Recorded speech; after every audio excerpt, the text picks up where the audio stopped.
Hey yo, what is up guys? Coming back at another video. Today we're going to be talking about the dark side or the downside of semen retention. And there's only mainly one downside that I have noticed with semen retention, and this is just based off my personal experience. For those of you that don't know what semen retention is, that's pretty much where you're retaining your seed. You're not wasting it, blowing it away. But enough being said, so I'm going to just go ahead and tell you guys what the downside is.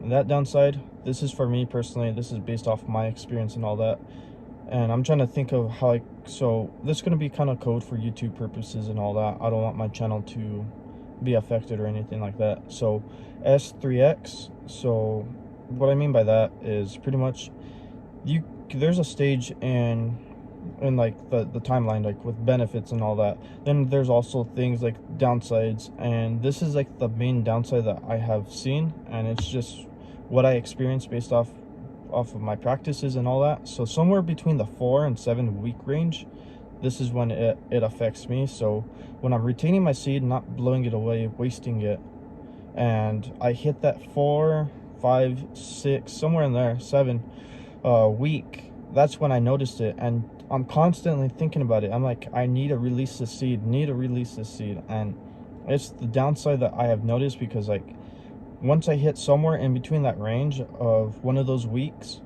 that's all I think about. And that's the dark side or downside of semen retention, is you can't focus. Let's say your goals or whatever, you're like, oh, I need to do this, I need to do that.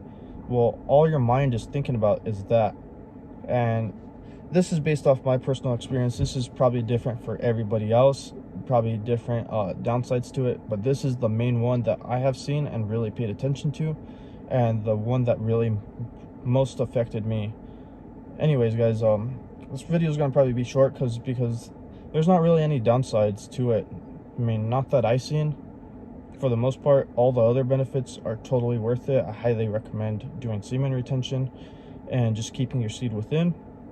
But yeah, that is the dark side of it for me. But anyways guys, I'm gonna keep this video short and simple, so have a great day guys.